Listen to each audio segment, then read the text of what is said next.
सभी को नमस्ते। हम बौद्ध दर्शन के विषय में चर्चा कर रहे हैं और बौद्ध दर्शन के भी हमने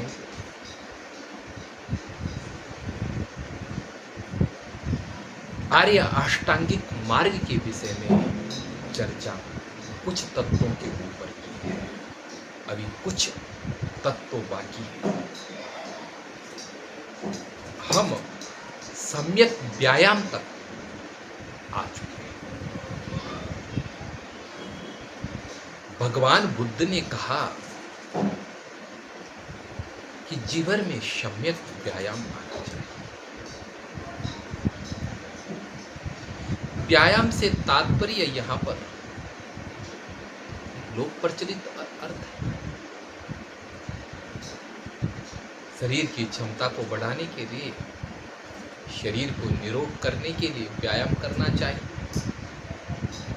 जहाँ तक कि कुछ महानुसायों ने, कुछ महानुभावों ने सम्यक व्यायाम का अर्थ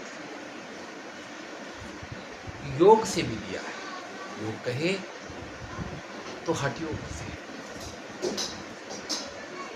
लेकिन वह एक धारणा मात्र है और समावेश करने के लिए कुछ अतिशय उपयोगी नहीं, क्योंकि सर्वग्राहकता सूत्रों में आनी चाहिए। तो यहाँ पर जो विशेष अर्थ है भगवान बुद्ध ने किया, उनके ही शब्दों में बताते हैं। भगवान बुद्ध कहते हैं कि देखो, कुशल कर्म और अकुशल कर्म दो चीजें हैं। देखो, हमारे वाणी के कुशल कर्म और हमारे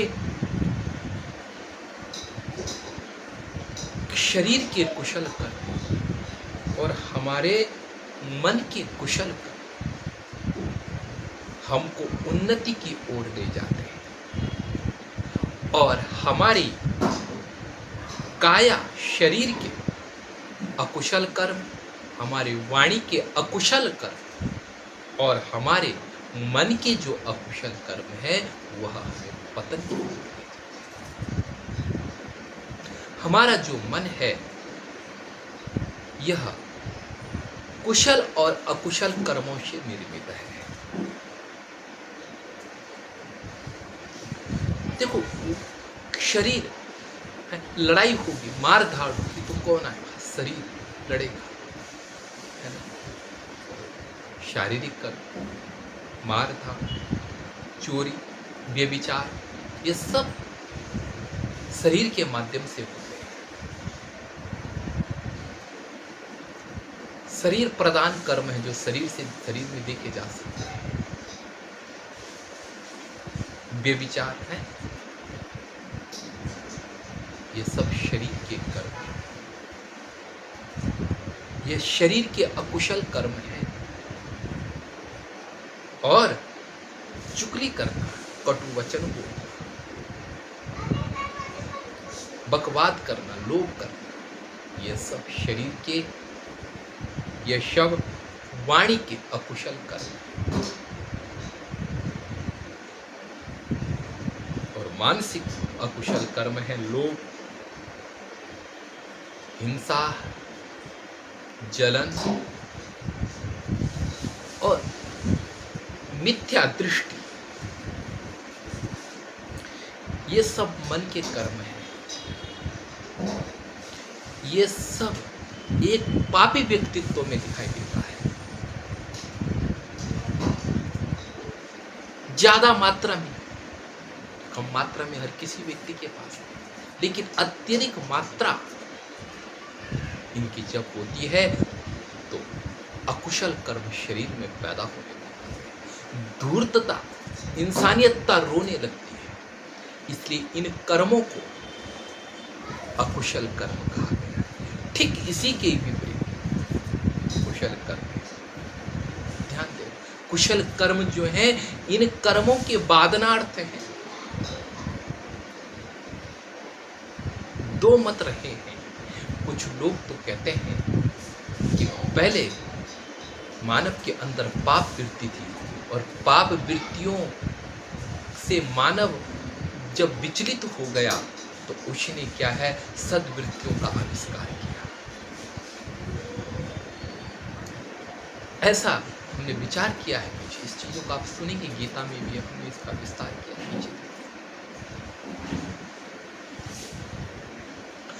तो ये जो अकुशल वृत्तियां हैं, ये जो अकुशल कर्म है, इनके ऊपर इनके विपरीत गुणों से इनको खत्म किया जाता है। योग दर्शन में भी आया था कि वितर्कवाद ने प्रतिपक्ष भाव, अगर आपके मन में कोई विचार उठ रहा है, बुरा विचार, तो उस विचार के एक प्रतिपक्ष विचार अपने मन में प्रबल करके उस विचार को खत्म करो। उस विचार को खत्म करते करते एक दिन वह विचार अपना अस्तित्व छोड़। तो बुद्ध कहते हैं कि यहाँ पर जो अकुशल कर्म है, इन अकुशल कर्मों के जो विपरीत कर्म है वह कौन कौन से हैं, तो बताया कि अकुशल कर्म जो है, हिंसा का अहिंसा है ना, और क्या है, चोरी का अचोर्य, अस्तेय, और व्यभिचार का ब्रह्मचारी, झूठ का सत्य, विपरीत का झूठ का सत्य, चुगली पीठ के पीछे होती है, प्रत्यक्ष कथन या क्या सत्य कथन, क्योंकि चुगली बना करके व्यक्तित्व को बिगाड़ने के लिए की जाए, इसलिए क्या है, उसकी कीर्ति का वर्धन, कीर्ति का वर्धन में यथार्थ कीर्ति का, कटु वचन का त्याग, अकटु वचन, और व्यर्थ के प्रलाप का त्याग, सत्य निर्णित कथनों का उच्चारण, ये सब क्या है, ये सब ये जो पहले जो हमने बताए थे, हिंसा, अहिंसा और अस्तेय और ब्रह्मचर्य, ये शरीर के, ये काया के कुशल कर्म हैं। और वाणी के कुशल कर्म जो हमने पहले बताया था कि वाणी क्या करती है, झूठ बोलती है ना, तो वाणी का कुशल कर्म क्या है, झूठ बोलना अकुशल कर्म है, और कुशल कर्म उसका क्या है, सत्य। चुगली करना वाणी का अकुशल कर्म है, तो सत्य, तो चुगली के विपरीत क्या होगा कि चुगली न करना, अर्थात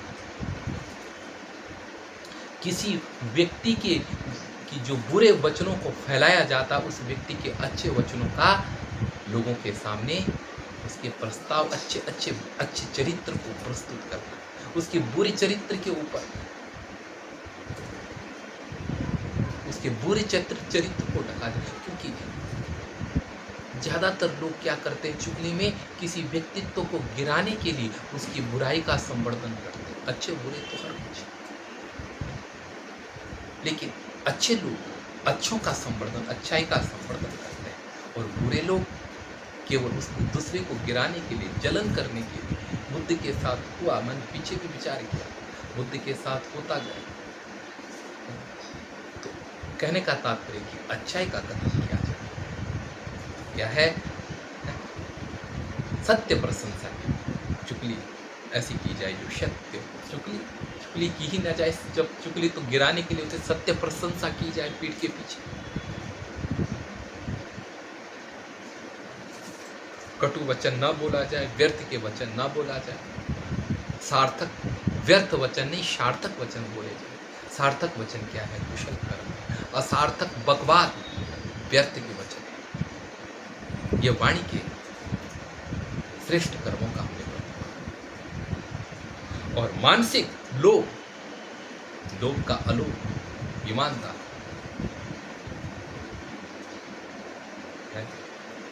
प्रतिहिंसा, जो क्या है, मन में उठ रही हिंसा भाव, उसका त्याग, दया को से मन में रखना, मिथ्या दृष्टि का त्याग, मिथ्या संकल्पों का त्याग, और सत संकल्पों को हृदय में धारण करने का नाम क्या है,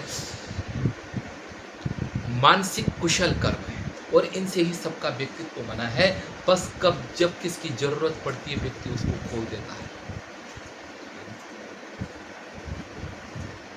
तो बुद्ध कहते हैं कि अकुशल कर्म जब उठे तो उनका त्याग, और सब पहले अकुशल कर्मों को समझना कि ये अकुशल कर्म है, और अकुशल कर्म अगर मन में है तो उनको क्या करना है, खत्म करना है, और भविष्य में मेरे मन में कुशल कर्म न उठे इसके लिए ध्यान और साधना में लगे रहना चाहिए। और कुशल कर्म अगर हृदय में है, मन में है, तो उनको सदा अपनी शक्ति देकर के उन्हें पोषित और समृद्ध करना चाहिए। यही बुद्ध का सम्यक व्यायाम है।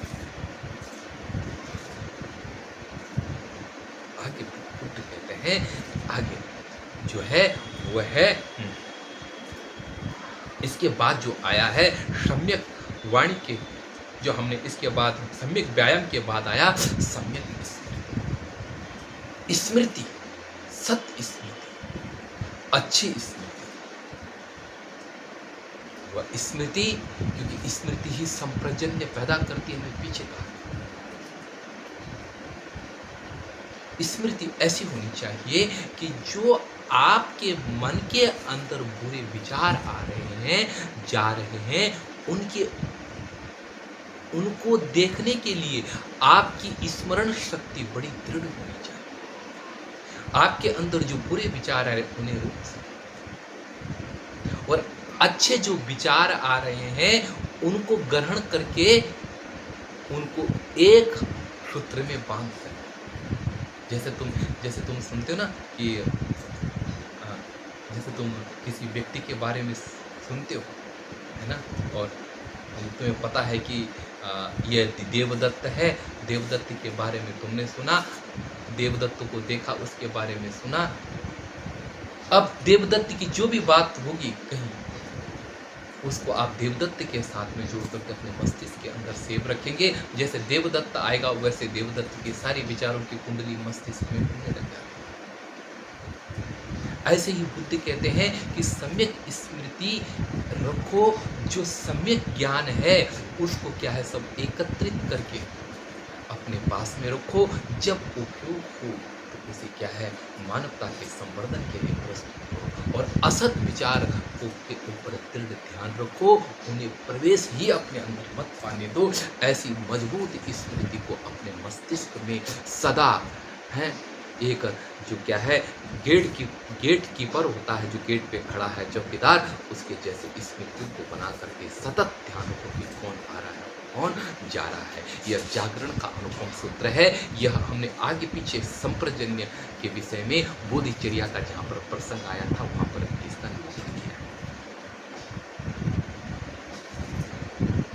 इसलिए क्या है कायानुपस्सी बनना, अपने शरीर को देखो, हमारे शरीर में क्या क्या प्रयोग, यह भी एक बहुत बड़ा परिवर्तन प्रस्तुत है। आप अपने शरीर को देखो, अपने शरीर के अंदर श्वास चलती है, अगर मन नहीं लग रहा है, मन बेचैन हो रहा है तो होने दो। आप बुद्ध के शब्दों में आनापाना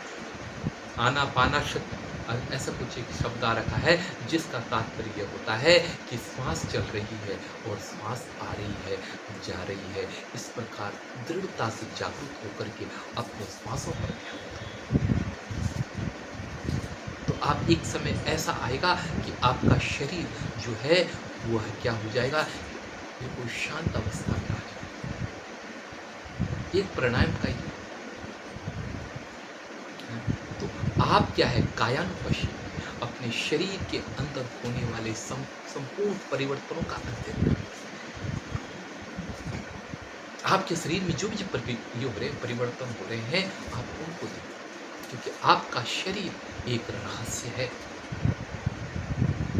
बड़े बड़े लोग इस शरीर को समझने में असमर्थ हैं, क्योंकि यह शरीर जितना यह दिखाई दे रहा है इस शरीर सामने, इतना यह शरीर नहीं। या आपका जो शरीर सामने दिखाई दे रहा है उतना यह शरीर नहीं, यह शरीर पूर्ण ब्रह्मांड का एक हिस्सा है। जैसा चावल का दाना होता ना, बर्तन में चावल जब पकाते हैं ना, तो चावल क्या है, बर्तन के अंदर है, और आप जब एक चावल को उठाते हैं तो आपको पूरा पता चल जाता है कि सारे चावल पके हैं। क्यों? क्योंकि आप एक चावल उस सारे परिवर्तनों से गुजरा हुआ है, जो परिवर्तन क्या है, एक पूरे बर्तन के अंदर हुए हैं ये शरीर। ऐसे ही यह शरीर भी पूरे संसार में जो ब्रह्मांड में जो परिवर्तन हो रहा है उन सब का हिस्सा है। इसका अध्ययन ब्रह्मांड का अध्ययन हो सकता है। इसलिए भगवान बुद्ध कहते हैं कायानुपस्य, काया को देखने वाले बन। भगवान बुद्ध कहते हैं कायानुपस्य विहरत है, काया को देखते हुए इस दुनिया में विहरण। कायानुपस्य,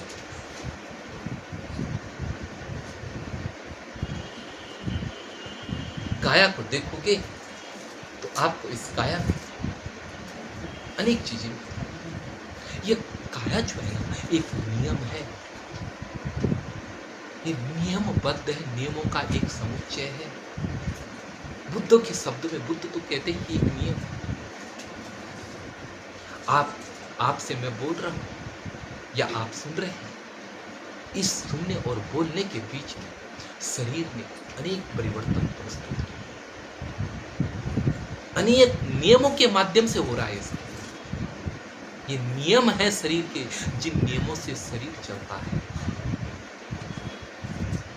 सुना, कान में गया, न्यूरॉन्सों ने सुना, न्यूरॉन्सों ने ग्रहण किया, न्यूरॉन्स ने मस्तिष्क में खबर भेजी। इस बीच में, मेरे बोलने के बीच में और आपके सुनने के बीच में कितने परिवर्तन हो गए, और एक नियम के तरह हो रहा है। जैसे मैं अभी बोल रहा हूँ और आप सुन रहे हैं, तो जब आप दूसरे को भी सुन रहे हैं तब भी वही क्रिया हो रही है। सतत एक सार्वभौमिक क्रिया श्रवण सुनने में हो रही है, देखने में हो रही है। इन सब का अध्ययन आपको एक उच्चतम ज्ञान की ओर ले जाएगा।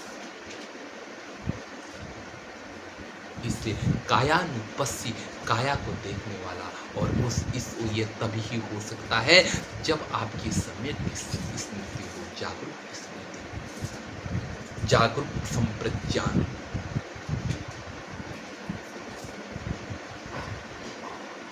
कायानुपस्सी, काया को देखते हुए विहर करो, आतापि संजानो सत्यमा अनुपम।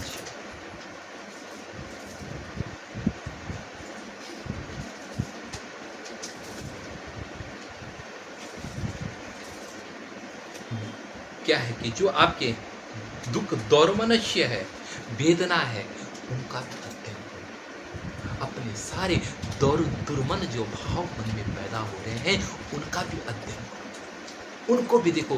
वेदनानुपश्य, जो आपके मन में वेदना हो रही है, आपके मन वेदनासु वेदनाम अनुपश्य, वेदनाओं में जो वेदना हो रही है उसको देखने वाले मन। अपने शरीर के अंदर जो भी भाव उठ रहे हैं उनको सतत स्मरण के माध्यम से उनका अध्ययन करो, जागरूक बनकर के उनका अध्ययन करो।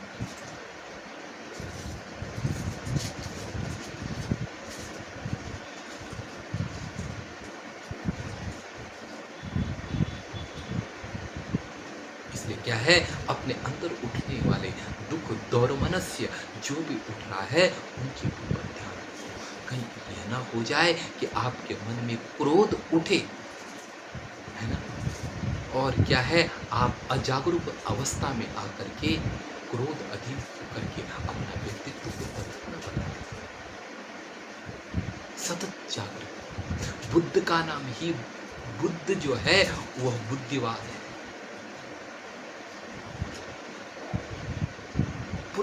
बुद्धि के अन्वेषण के लिए है।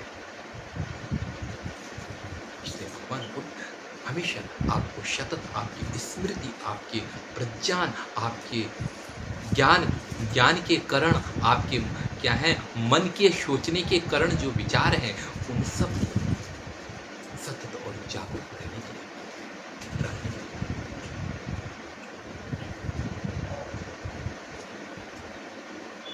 कहते हैं कि आगे लिखते हैं चित्ते चित्तानुपश्य। अरे चित्त में चित्त को देखिए कि दूसरी बात ये भी कि चित्त में चित्त को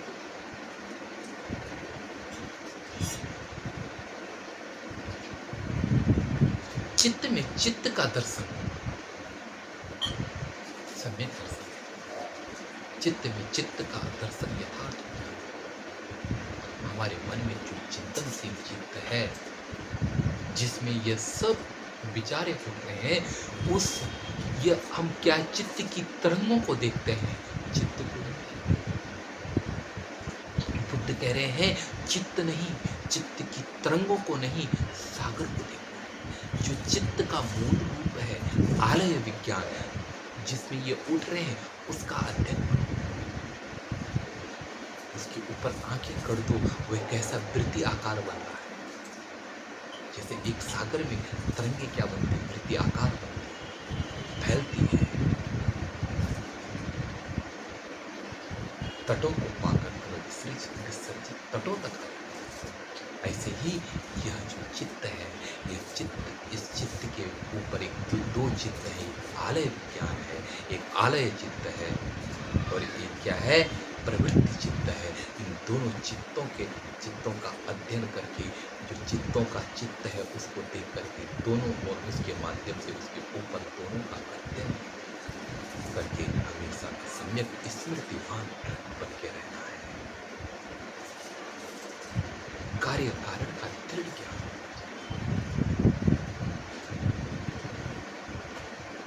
बोलते हैं इतना ही नहीं,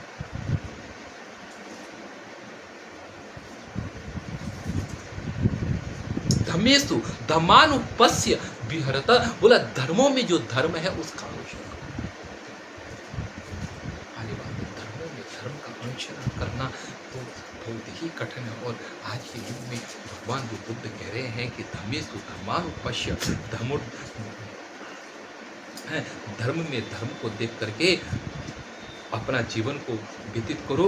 ये थोड़ा सा एक ये बन जाता है कि धर्म में धर्म का अध्ययन कैसे करें।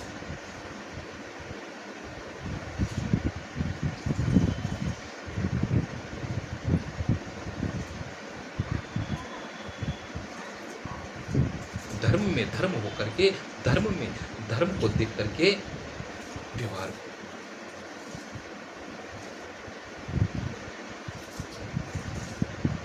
धर्म में धर्म का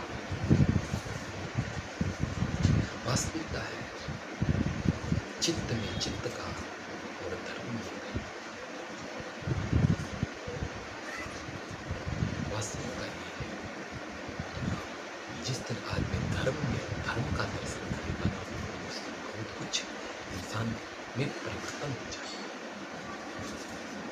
समस्या यह है कि हम धर्म में धर्म का अनुपश्य नहीं बनते। धम्मेषु धम्मानुपश्य विहरता, धर्म में धर्म का तत्व को देख करके विहार करते, क्योंकि हम धर्म के बारे में जानते हैं। हमने धर्म में धर्म को देखा, ये हमने धर्म में धर्म के नाम पर बनाए हुए षड्यंत्र को देखा है। धर्म के नाम पर हमने जीविकाओं को देखा है। धर्म के नाम पर बनाई गई जीविकाओं को पालने के लिए जो क्या है विभिन्न तरीके हैं, उनको देखा है। हो सकता है जो वास्तविक धर्म हो वह एक मानवता के लिए संपूर्ण व्यवस्था हो, और जो क्या है उसके प्रचार कर में लगे हुए हैं, उसको उसके नाम पर खसेटने में लगे, लूटने में लगे, उनकी जीविका हो जाए। वास्तविक धर्म क्या है? इंसानियत। इसलिए बुद्ध कहते हैं धम्मेषु धम्म अनुपश्य, धर्म में धर्म को देखने वाला बनना चाहिए। ऐसा स्मृति वाला होना चाहिए जो धर्म को धर्म देख सके। ऐसा स्मृति ध्यान, आपको क्या है ज्ञान है, मेरे को भी ज्ञान है कि क्रोध करना पाप है। हर व्यक्ति को पता है गलत होता है क्रोध करने से, लेकिन तब भी हम लड़ाई करते हैं और तब भी क्या है हम एक दूसरे को पीट देते हैं। वो ज्ञान नहीं। ज्ञान जब तक स्मृति बन करके सामने ना आ जाए, और क्या हाथ में आपका डंडा उठा, जब आप मारने जाए तो उस समय हाथ गंदा छूट जाए तब समझना कि ज्ञान साकार हो, स्मृति तब साकार है। इसलिए बुद्ध कहते हैं ज्ञानवान स्मृतिवान, सम्यक स्मृति को रखो, स्मृति धारण। लेकिन ये तब ही होंगे जब इसकी पूर्व में प्रतिक्रिया सम्यक दर्शन से होगी। बुद्ध ने इसके क्रम के अनुसार सम्यक स्मृति से लेकर के अपने विचार जब अंतिम स्थिति में आती है तो जीवन में सम्यक स्मृतियों का सतत सम्यक ऊपर से जब सम्यक होता हुआ आ जाता है। सम्यक जब ऊपर से हम देखते हैं कि सम्यक दृष्टि, सम्यक संकल्प है, सम्यक वाचा, सम्यक कर्मांत और सम्यक आजीविका और सम्यक व्यायाम। इसके बाद क्या है? सम्यक स्मृति।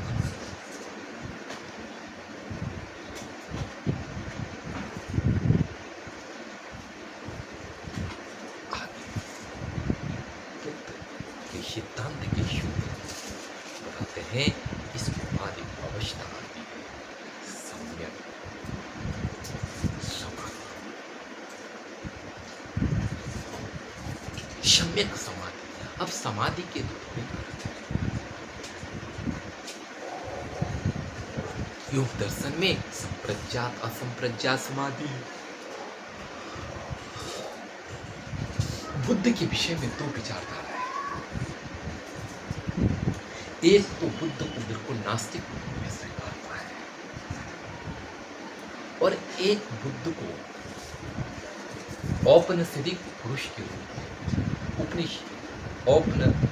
उपनिषद पुरुष के रूप में स्वीकारता है। एक बुद्ध को बिल्कुल नास्तिक, बिल्कुल बौद्धिकवादी मानता है और दूसरा बुद्ध को बिल्कुल योगिक मानता है, योगवादी।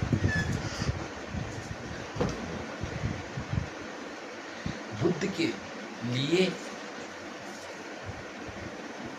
राधा कृष्ण जो है वो बुद्ध को उपनिषद के सिद्धांत वेत्ता वो ये कहते हैं कि जो बुद्ध है, बुद्ध उसी तत्व का वर्णन कर रहे हैं जिसका उपनिषदों ने वर्णन किया है।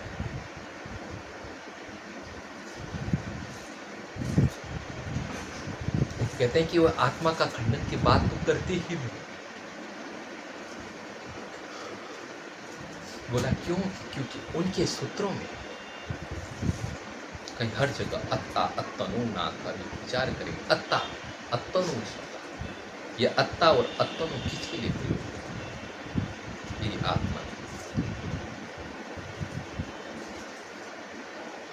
ऐसा राधा कृष्ण कहते हैं। लेकिन एक राहुल सांस्कृत्यायन का मत है, अम्बेडकर का मत है। ये राहुल सांस्कृत्यायन एक धर्मानंद कोशाम्बी हुए। अगर हम बौद्ध दर्शन की बात करते हैं तो बौद्ध दर्शन के कुछ प्रसिद्ध आचार्य भारतीय एक पहले धर्मानंद कोशाम्बी, भदंत कोसलाई, राहुल सांस्कृत्यायन और भीमराव अम्बेडकर और खुशी बहुत सारे और क्योंकि विदेशी लेखक तो इन लोगों के मत में और एक ये राष्ट्रपति सर्वपल्ली राधाकृष्णन, ये राधाकृष्णन जो है ये कहते हैं कि बुद्ध उपनिषद को मुख्यतः देते हैं। लेकिन अगर देखा जाए तो बुद्ध ने अपने दर्शन में अनात्म शब्द का प्रतिपादन किया है और इस बात को हम ही नहीं, इस बात को आचार्य शंकर जैसे प्रतिपादकों ने बौद्ध के दर्शन को नास्तिक दर्शन और अनात्मवादी दर्शन किया। तो अगर अनात्मवादी दर्शन न होता तो ये तब से माने हुए हैं राहुल, ये राधा कृष्णन से तो बहुत पहले से लोग हैं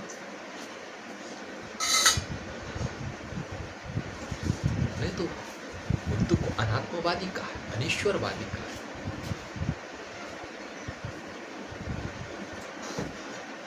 बस विचार करते जब हम, तब कहने का तात्पर्य है कि दो बातें हैं, अगर सम्यक स्मृति का अर्थ वो लगाते हैं योगिक योग प्रक्रिया वाले, तो वहां पर संप्रज्ञा समाधि और असंप्रज्ञा समाधि का वर्णन है।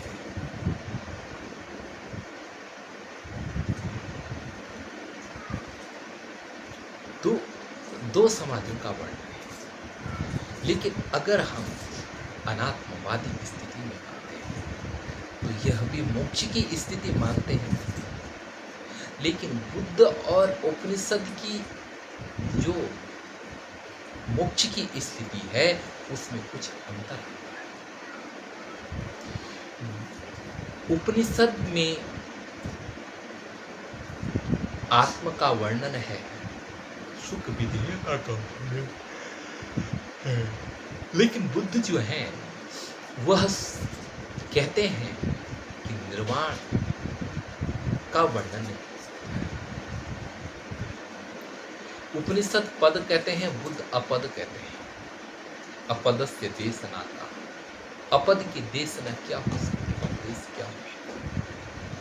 वो कहते हैं कि अगर है तो प्रश्न बन जाएगा कि यदि आत्मा है तो क्या वो शरीर से भिन्न है? यदि वह शरीर से भिन्न है उसका स्वरूप क्या है? और यदि वह शरीर से अभिन्न है तो वह अनित्य स्थिति में आ सकता है।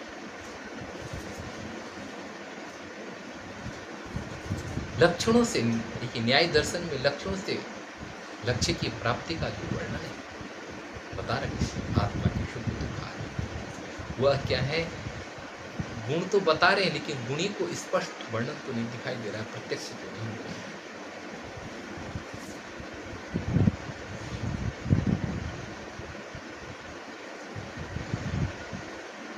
अस्तु, तो कहने का तात्पर्य यह है कि बुद्ध ने अनात्मवाद का और जो बुद्ध का अनात्मवाद है इसमें उन्होंने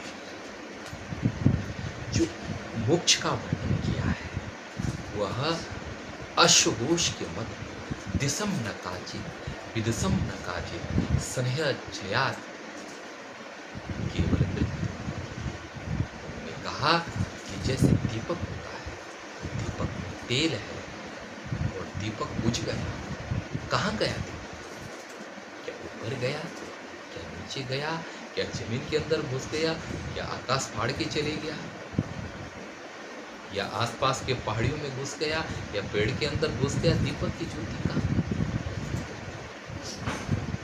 तो यही हम कहते हैं कि दीप निर्वाण को चाहिए, निर्वाण गता,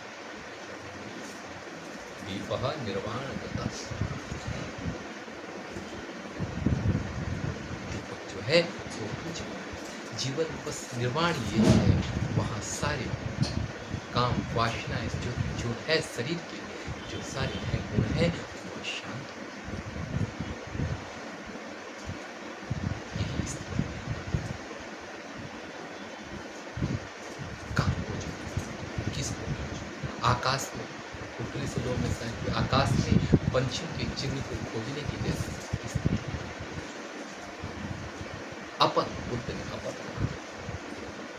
कुछ भी कहा, उन्होंने निर्वाण को अव्याकृतम बताया। जो भी रहस्यवादी प्रश्न पूछे गए उन्होंने अव्याकृतम कहा। तो कहने का तात्पर्य यह है कि बुद्ध के मत में समाधि के तात्पर्य संप्रज्ञात असंप्रज्ञात समाधि से न लगाकर अन्य समाधियां हैं, उनके विषय में विचार करते हैं।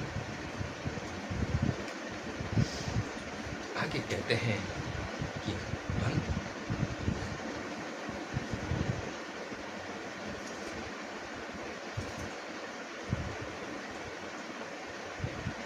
उन्होंने स्पष्ट कह दिया, उन्होंने कहा है है कि कतमा विखबे समास।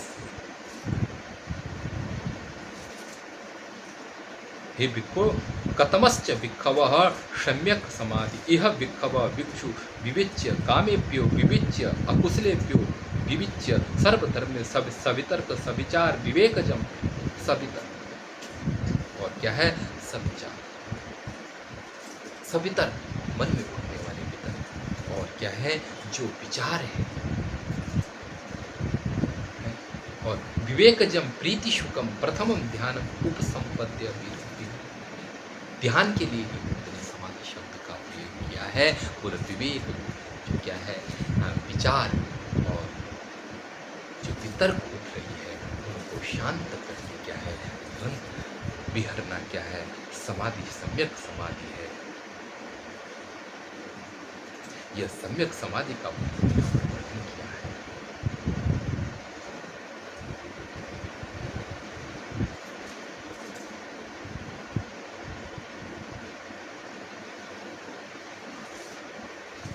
तो बुद्ध ने यहाँ पर क्या है?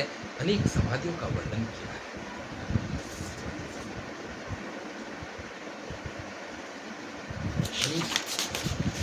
बुद्ध ने अनेक तरह से क्या है यहाँ पर वर्णन किया है।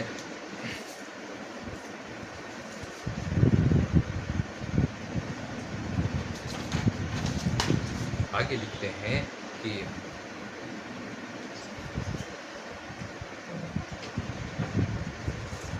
चित्त की प्रसन्नता युक्त हो जाना भी सम्यक समाधि है। सम्यक समाधि बुद्ध ने ध्यान के रूप में प्रस्तुत किया है। और ध्यान की पराकाष्ठा है कि जहाँ से आप क्या है? अपने जीवन, अपने मस्तिष्क, अपने बौद्धिक विचार, अपने सब कुछ अच्छी तरह से बता सकते हैं। एकाग्रता के लिए बुद्ध ने एकाग्रता, ध्यान की एकाग्रता समय की स्थिति में आ जाती है। और यहीं से विराग का उच्छेद हो जाता है, राग का उच्छेद हो जाता है, वितर्क का उच्छेद हो जाता है। और क्या है?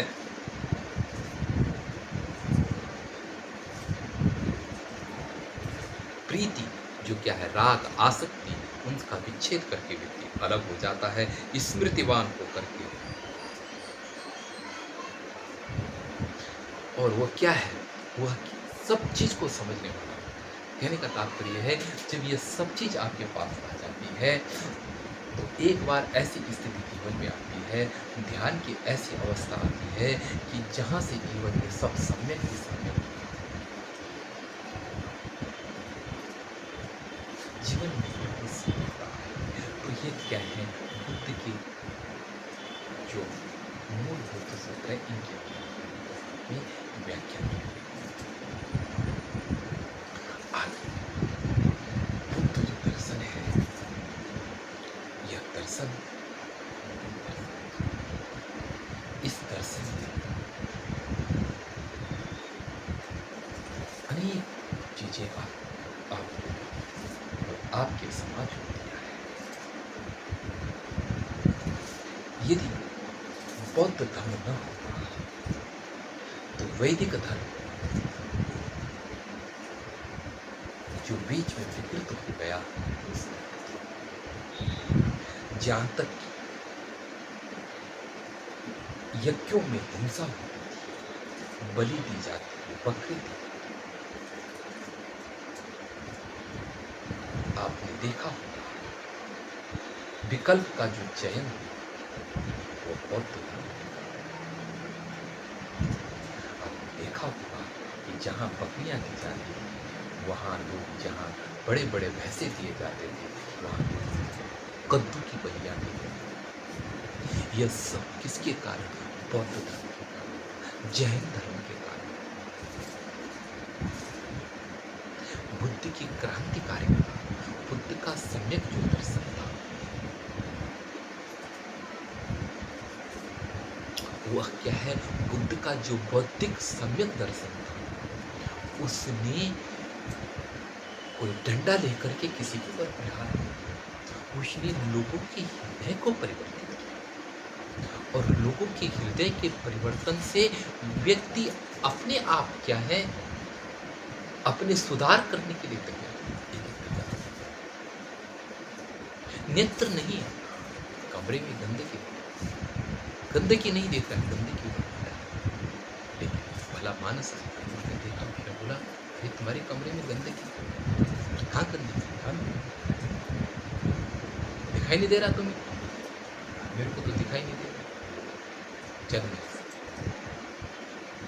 मैं गया, सम्यक चश्मा लगा कर वो आया, वो तो गंदगी को पकड़ता। जब गंदगी के दर्शन हो गए तो झाड़ू हाथ में ले लिया, झाड़ू दृष्टिकोण दिया, लोगों के पास दृष्टिकोण दिया, बुद्ध ने किया नहीं, लोगों ने किया। चश्मा है तो आपकी ज्योतियों को तीव्रता में परिणित कर देता है, आपकी ज्योतियों को प्रफुल्लित करता है, ताकि आप महानतमता को देख सकें, महानतमता का स्पर्श कर सकें। इसलिए बुद्ध का दर्शन, बुद्ध के शिष्य तो शांति जिन्होंने पूरी जगह जैसे पद, जो मानवतावाद है वो बुद्ध ईश्वर की बात नहीं, कहा ईश्वर की बात, क्या ईश्वर से क्या मिलने वाला है? ईश्वर ये सब कुछ तो इतने लोग मारे, बच्चों के ऊपर हिटलर ने बच्चों के ऊपर अत्याचार किया, ईश्वर क्यों नहीं आया बेचारा? ये सब ईश्वर ही करता है तो बड़े बड़े बाढ़ आ जाते, लोग मर जाते, कौन सा कसूर था? और यदि कसूर था तो तब मारता जब उसको पता भी चले कि मेरा कुछ कसूर था, मैं तो उसी समय उसे पानी के बाढ़ ले जा करके बाढ़ में पटक कर देता।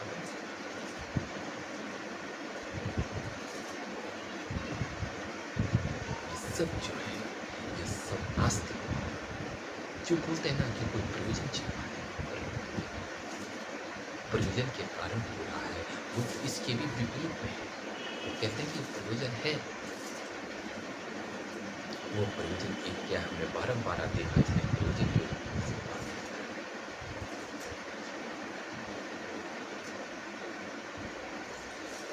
जैसे हमने एक नली है, एक नली से एक पत्थर डाला, दूसरा व्यक्ति बोलेगा कि पत्थर निकला, दूसरा तीसरा लाल रंग के पत्थर निकल रहे एक नली से, तीसरी बार अगर चौथी बार अगर बहुत बार निकले, अगर बाद में पूछा जाए कि भाई यहाँ से क्या निकलेगा, तो वो यही कहेगा कि पत्थर ही निकलेगा, लाल रंग का पत्थर है, क्योंकि पहले से निकल गया। हो सकता है कि वहाँ से आपके पास काला रंग का पत्थर है। हमारा जो नियम बनाने के तरीके हैं, ये हम पीछे को देख करके बनाते हैं, भविष्य में कौन कौन सी घटना या हो रही है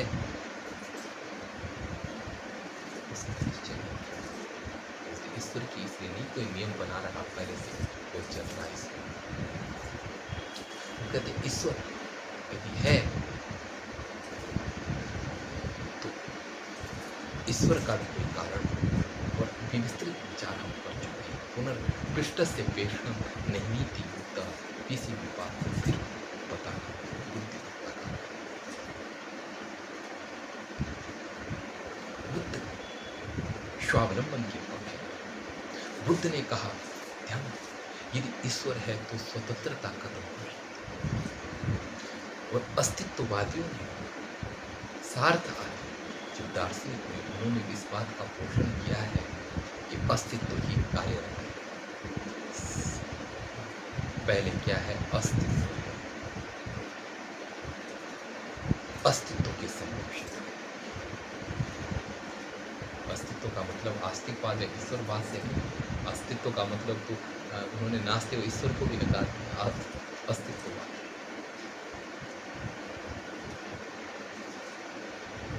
अस्तित्व का मतलब तुम्हारी जुम्बरी तुम खुद हो, तुम अपने कार्य के लिए अपने आप तुम्हारे ऊपर आकर के कोई तुम्हारा, दूसरा कोई तुम्हारे जीवन का मालिक। ये बात पहले भगवान ने कही।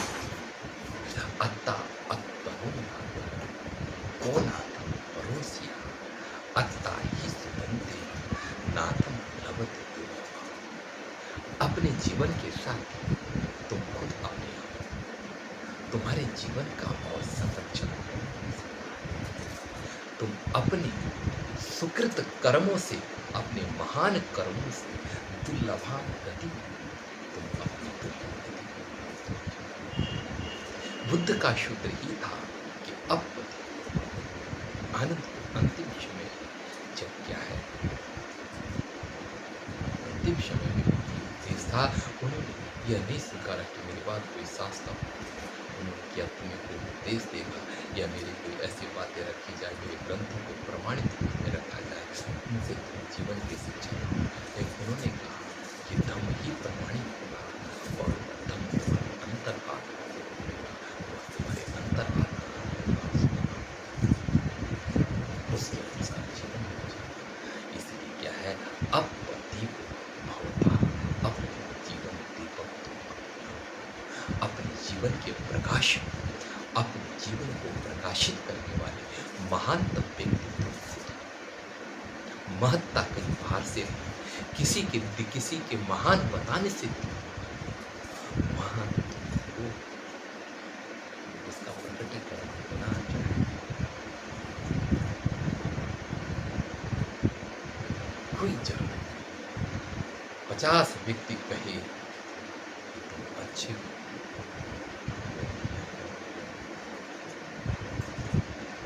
हो सकता है कि 50 व्यक्ति पूरा तुम्हारी महानता को ठुकरा है, उससे कोई भी अच्छा नहीं।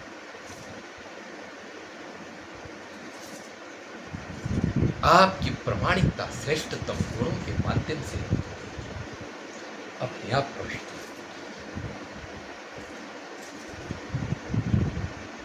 इसीलिए आपके दीपक में प्रकाश में जो तुम काम करो, आज जरूर उसको नकारा जा सकेगा। एक समय ऐसा आएगा, सब बोलेंगे ठीक कहा। इसलिए महानतम रहस्य की शरण अपने जीवन चरित्र, सम्यक दृष्टिवान, सम्यक चरित्रवान, सम्यक व्यायामवान, सम्यक कर्मांतवान, सम्यक समाधिवान।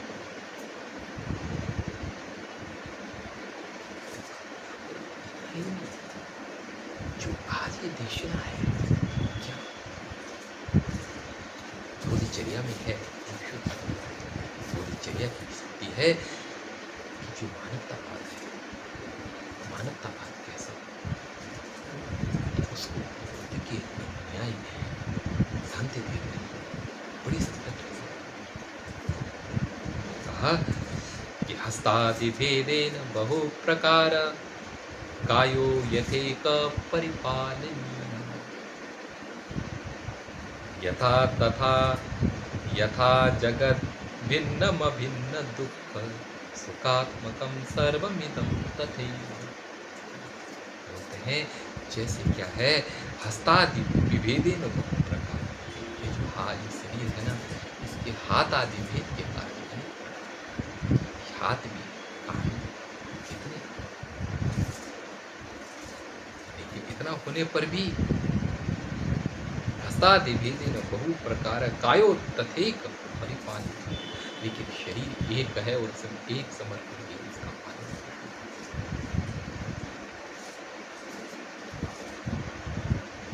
एक मुख खाता है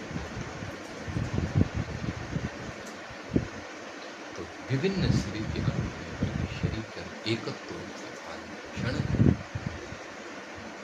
तथा तथा जगत भिन्न अभिन्न दुखम सुखात्मकम सर्वम। इसी प्रकार और शरीर की जो एक अंग पर दुख होता है तो सारे अंग वहां पहुंच करके उसका पालन पोषण कर सकते। कहते हैं इसी प्रकार और जगत भिन्नम अभिन्नम सुख दुखात्मकम सर्वम। इसी प्रकार यह सारा जगत सुख दुखा है संपूर्ण एक है। इसलिए इसके सुख के लिए हमेशा क्या है, जैसे अपने शरीर के सुख के लिए व्यक्ति तत्पर रहता है, ऐसे ही इस संपूर्ण विश्व को एक समझकर इसके सुख के लिए तत्पर रहना चाहिए और दुख निवारण के लिए सदा तत्पर रहता है शरीर के, तद्वत इस विश्व के दुख निवारण के लिए सदा तत्पर रहना चाहिए। लोका प्रसादकम सर्वम दृष्ट्वा पृष्ट्वा च वर्जयेत्, आगे लिखते हैं, जिससे किसी को हानि या दुख दर्द हो तो पूछ करके, प्रमाणों से देख करके वर्जयेत्, उसको छोड़ देना चाहिए। यह मानता जनहिताय लोकानुकंपाय जय कवे जाय कम। हे विभो, लोक अनुकंपा के लिए जाओ।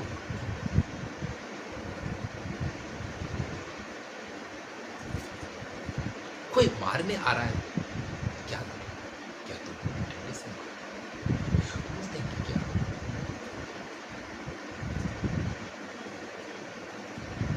जो कोई मारने आ रहा है, वो जो व्यक्ति सामने, वो तुम्हारा द्वेषी नहीं। द्वेष हुआ है कि उसके अंदर द्वेष पैदा हुआ।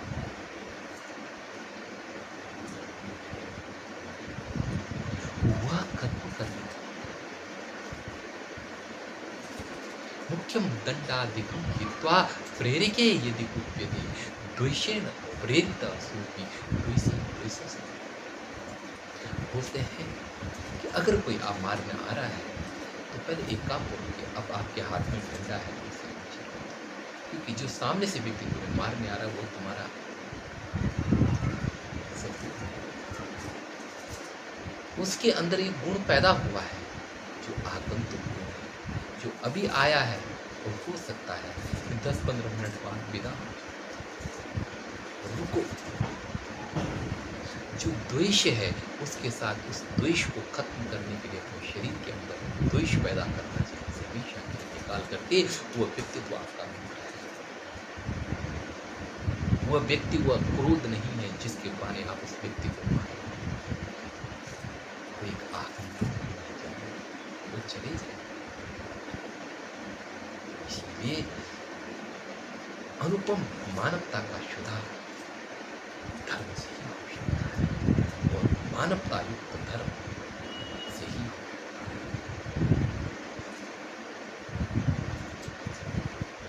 धर्म के लिए इन्होंने तो यहाँ तक कहा कि दुनिया में जो जो बुराई है, जो भी बुराई है, उस बुराई का दुख और पाप मुझे लगे, क्योंकि जो अच्छाई है, अच्छाई अगर मेरी भी अपनी व्यक्तिगत रूप से है तो इसका क्या है, सबको फल मिले। यही क्या है जीवन का महान लक्ष्य है। मैं तो जब बौद्ध दर्शन को पढ़ता हूँ या किसी दर्शन को पढ़ता हूँ तो सोचता हूँ कि उसकी संस्कृत क्यों ना तुलसी बना दी जाए, क्यों ना उसको संस्कृत के श्लोक में बंद कर दिया जाए। तो मैं कोशिश ये करता हूँ। तो मैंने एक बुद्ध की समाजवादी विचार था, तो मुझे लगा कि इस बात को श्लोक बंद कर देना चाहिए।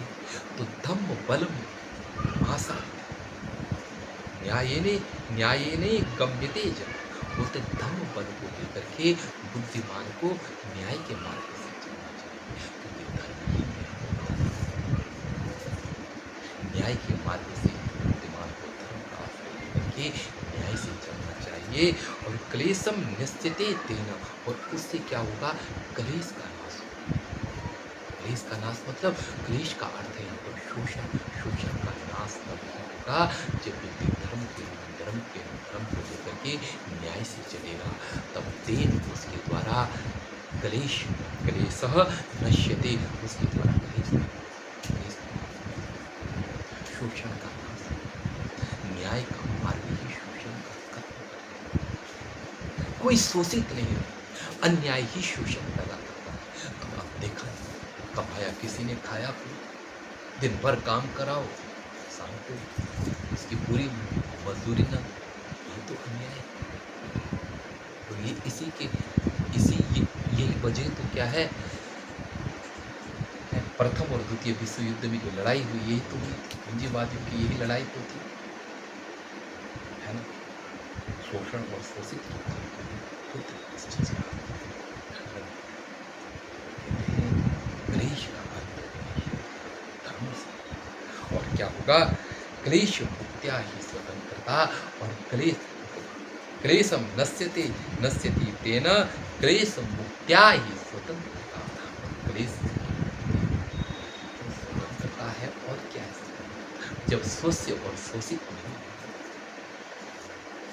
शोषित जितना काम शोषक के लिए, शोषित जितना काम अपने मालिक जो शोषण करने के लिए करता है, उतना काम ही अगर मालिक भी अपने नौकर के लिए करने लगे, परस्पर प्रीति का भाव बढ़ जाए, तो ये तो स्वतंत्रता है।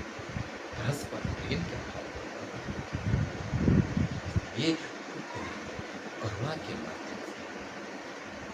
करुणा के माध्यम से स्वतंत्रता की संरक्षण, संयम के माध्यम से अधिक हो ये ही चाहिए,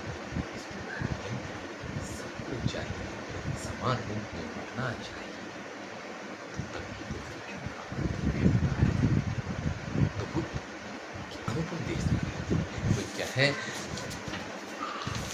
यही कहते हैं कि तुम क्या है, अपने जीवन में महानता ही दिलाना चाहते हो, तो अपने जीवन से ही शुरुआत करना चाहिए। और ये तभी ही हो सकता है अगर आप अपने जीवन में व्यवस्था को स्थापित मित्र, लोग जिनसे घृणा करते हैं उन लोगों के, लोग जिन लोगों से घृणा करते हैं उनके, जिन लोगों से घृणा करते हैं उन्हें छोटी जाति समझ करके, गरीब समझ करके, उन्हें दुर्बुद्धि समझ करके, उन्हें अपढ़ समझ करके कहते हैं नहीं। बुद्ध कहते हैं मित्र तीस करिष्याम, ये धर्मी अप्रतिष्ठिता, और मैं मित्रता उनसे ही करूंगा जो धर्म में अप्रतिष्ठित है। वहां जाकर के उनसे अपनी मित्रता को,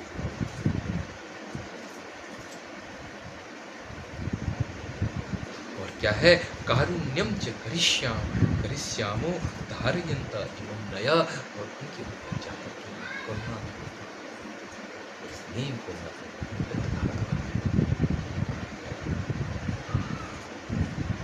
बोलते हैं दृष्ट्वा दुःशील सत्वांश्च इच्छा लोभ प्रतिष्ठिता। बोलते हैं क्या है, दुःशील, दुखी, शील, दुखी स्वभाव वाले, इच्छा दोष के कारण जो क्या हो रखे हैं, बिल्कुल जिनका चरित्र गिर चुका है, उनको देखकर, दृष्टवा देखकर अश्रुपातो करिष्यामि,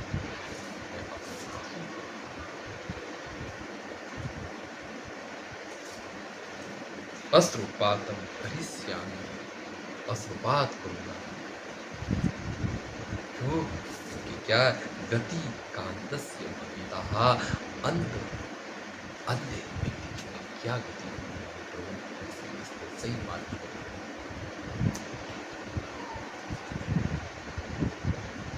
अश्रुपातो करिष्यामि गति कांतस्य भविता,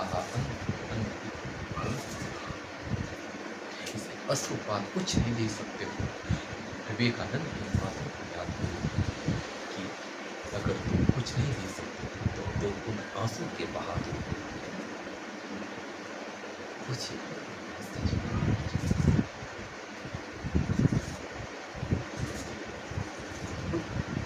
ये निर्देशन है, जीवन में धारण करके अपने जीवन को दिव्य, इस मार्ग में, बुद्ध के मार्ग में शांति है। बुद्ध का मार्ग अभी का मार्ग है।